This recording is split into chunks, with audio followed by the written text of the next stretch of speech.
From the Mercedes-Benz Interview Lounge, our friend Charlie Walk from The Four is here. Hi, Charlie. Hi, Elvis. Is it weird to be interviewed by a friend? It's super weird, and it took me 20 years to get up here, so thanks for that. If you're wondering who Charlie Walk is, I will tell you, I'll read his Christmas card to you. It said, I run Republic Records. I ran Epic Records before. But none of that matters now because I'm the star of The Four. And let me ask you guys a question. Do you think I wrote that, or do you think Elvis wrote that? No. So as you know, and let me just read Scary's tweet. Hashtag The Four on @FoxTV is refreshing. Finally, a panel who tells it like it is. @Diddy, @DJ Khaled, @Megan_trainer, and @Charlie Walk. Debating each other is raw and real. The artist battling for a seat is ruthless and savage. No sugarcoating it. Hashtag bring me greatness. @The Four on Fox. Hashtag DJ Khaled. Hashtag Diddy. Oh my God. I was just fired up that night. I was in the moment, and that's what came out of my mouth. You're on some sort of I felt like I just worked out here. Sweating. All right, look, it was announced the latter part of last year about this new show on Fox called The Four. And then when they said iHeartRadio would be a part of it, they also said it's another show with judges and musicians. We're like, oh, great. Another one. Well, it's not why I signed up. And, Diddy had called me out one day and said, do you want to move culture with me? I want to get back into music. Do you want to move culture with me? Yes. What he meant was, would you like to be a part of finding something new and fresh through a new TV platform? Right. And I thought that interesting because, I said, Diddy, you're out there, you have Ciroc, you have all these things, everything you touch turns to gold. Why music again? He goes, it's time.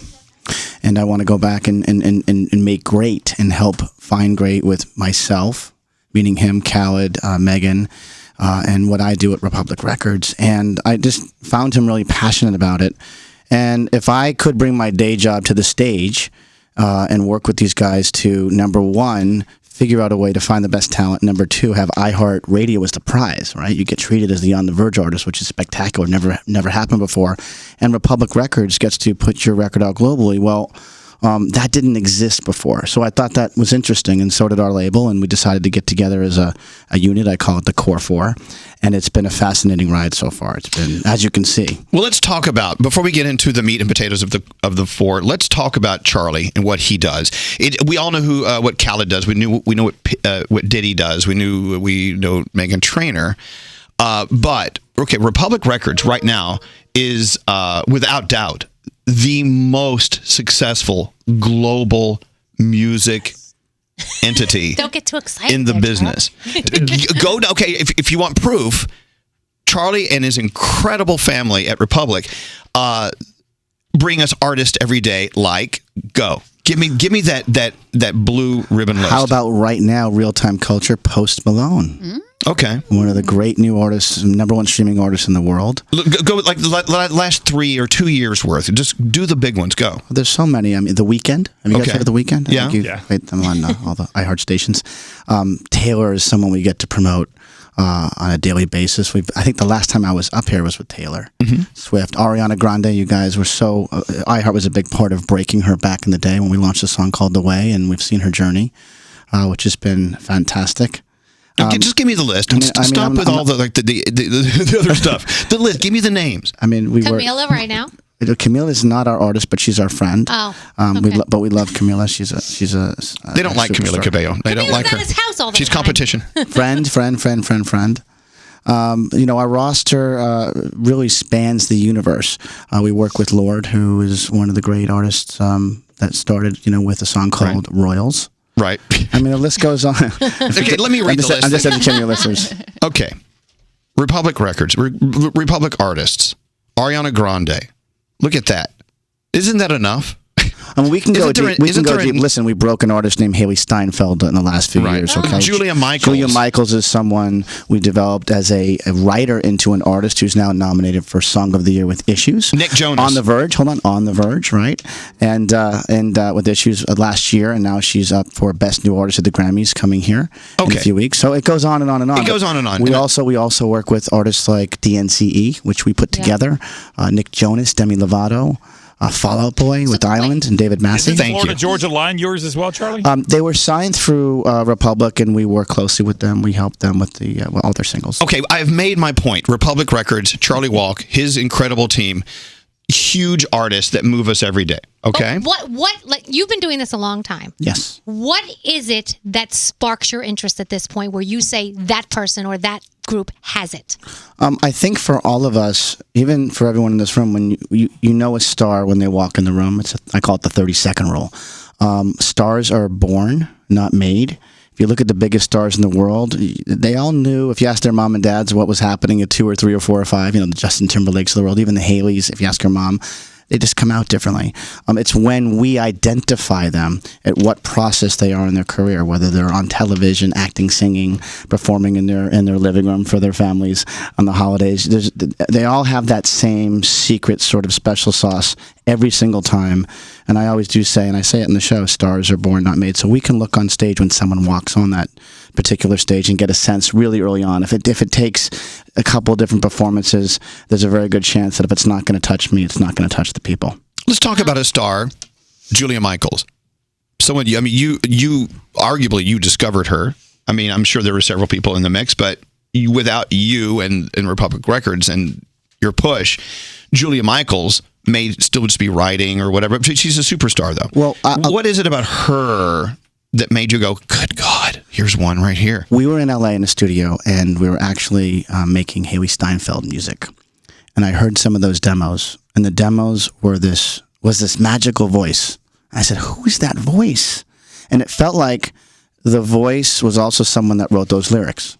It just felt different. And they said, oh, it's this girl, Julia Michaels. And I looked in the corner, basically like I'm looking right over there at the studio. And there was this little blonde girl kind of just sitting there with her head down. And I'm like, that's Julia Michaels.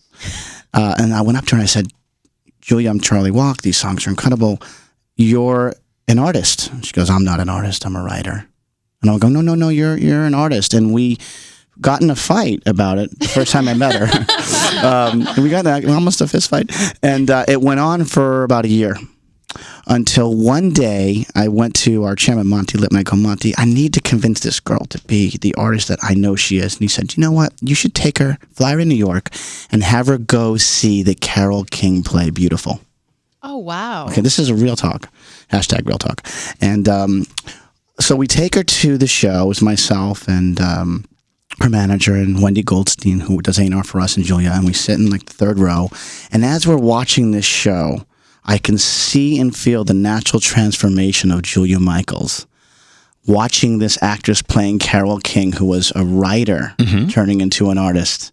I watched her hold my hand. Our hands started to sweat, and I could feel her natural transformation and accepting the fact that she is an artist. See, Wow. And that's like, I just got goosebumps. That's I really love what this. happened. That's really the honest to God story of the beginning of how Issues came out and other songs flowed along the way, where she had to be inspired by not necessarily me, but by a story, a real story of an icon like Carole King that became one of the great artists from just writing at the Brill Building up the street here. So Charlie Walk is here. If you're just listening to us, and when you go back to hear this on the replay, you'll hear what was said leading up to this. Very important you hear that, because this is what qualifies him to be one of the judges on the 4. There's you, there's Diddy, there's Khaled, there's Meghan Trainor.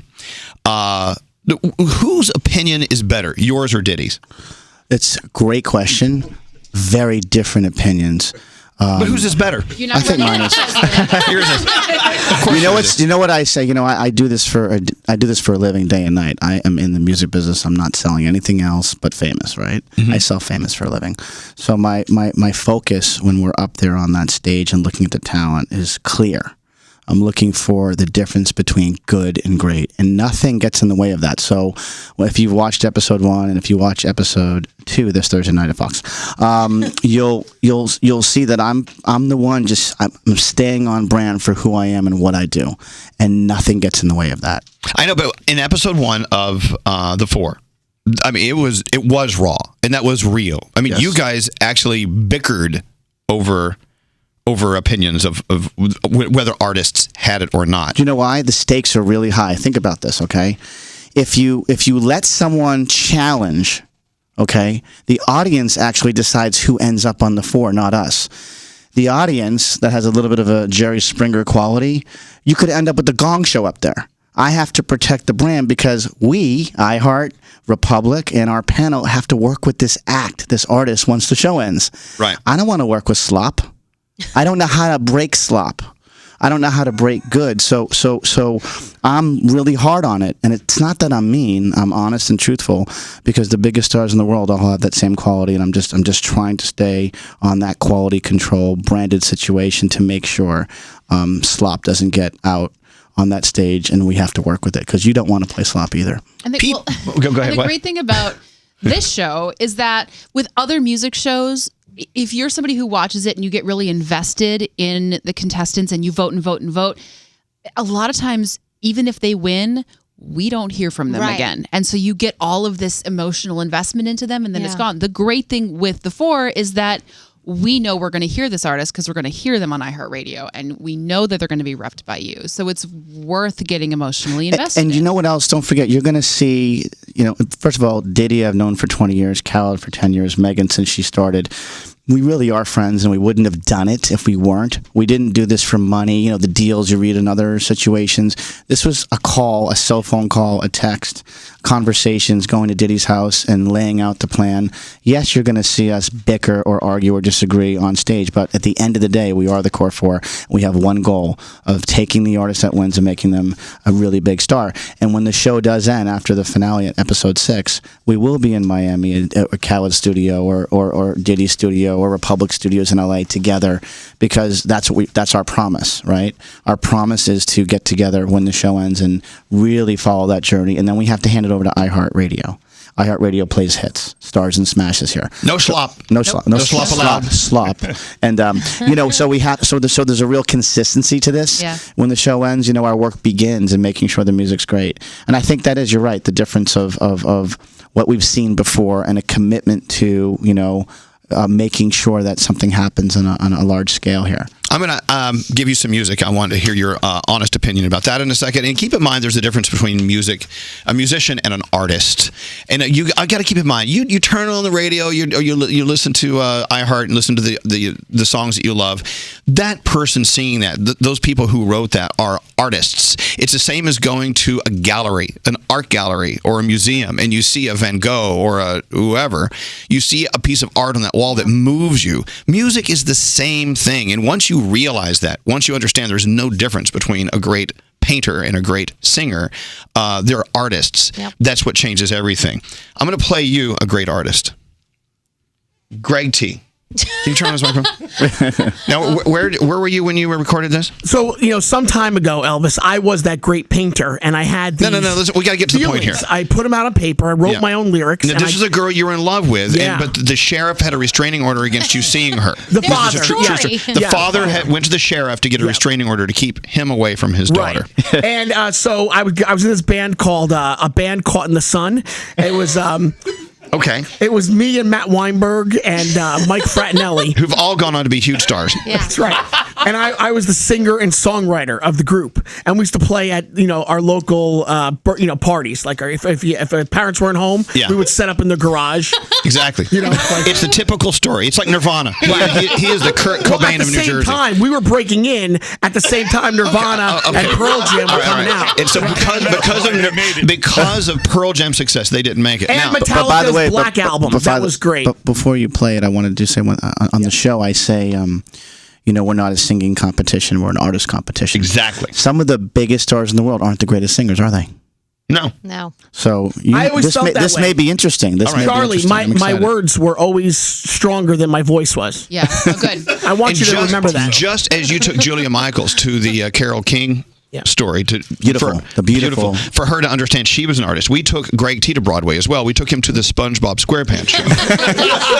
It's funny. My daughter mentioned that this morning. My daughter Jade said that to me. So she said you were fantastic. This is called Oh Time Passes By. Morning starts to near, time moves by, the dreams don't disappear.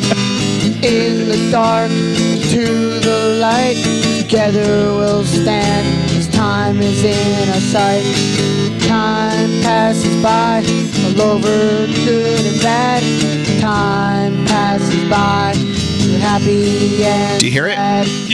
I think That's in 5/8. Is that in 5/8? Well, we recorded that on a 4-track, and It doesn't matter how you Listen, record it. behind every great artist yeah. is an artist with an opinion and soul and fire, and you definitely qualify there. felt that, I think for episode 7, which doesn't exist, I'm going to talk to the network and see if we can play an episode. You really 7. should. Maybe we'll film it in my basement or something, and we won't have cameras or audio. just imagine it. Okay, so feel it. yeah. So somebody like Greg T, who you would probably say, "Don't quit your day job." Yeah. How do you say it without making them feel so crappy? Yeah, you got so- it's your job to do that. So it's interesting. My daughters think I'm horribly mean after watching it, and they said, "Daddy, you got to change the way you answer on the show. You're mean." And I said, "Sweetie, I'm telling the truth." Because here's the thing about the show. I have to keep on looking up at the 4 that are already up there. And if I don't think you're good enough to challenge them to knock one out of their seats, that's sort of like the barometer in my brain. What happens in the panel is, and even in the audience sometimes, they're falling in love with the story that the artist is telling. Why are you here? I'm here because, my wife told me to come and sing and quit my day job and follow my dreams.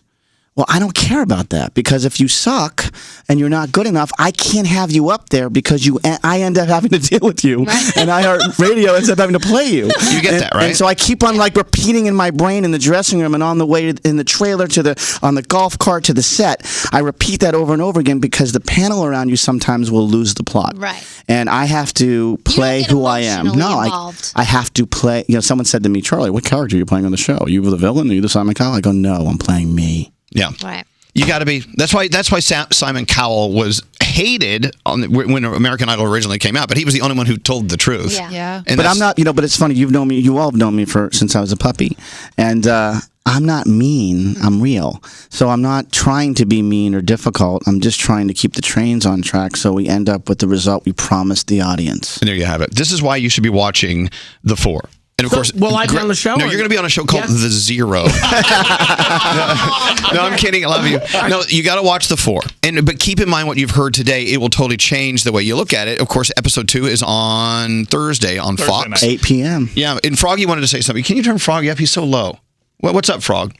Charlie, have you seen somebody yet on the show, whether it's one of the 4 or somebody else, that has struck you the same way that maybe when you first walked in and saw The Weeknd, or you first walked in and saw Haley Steinfeld? Has somebody struck you yet to say maybe they have that kind of talent? There's a 16-year-old named Javaya.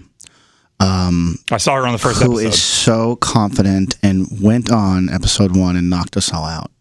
And I think she, regardless of whether she wins, I hope I get to work with her. She's just fantastic. That's, again, real talk. She was impressive, not just to the panel, not just to the audience, but if you go through social media, you're starting to feel that buzz.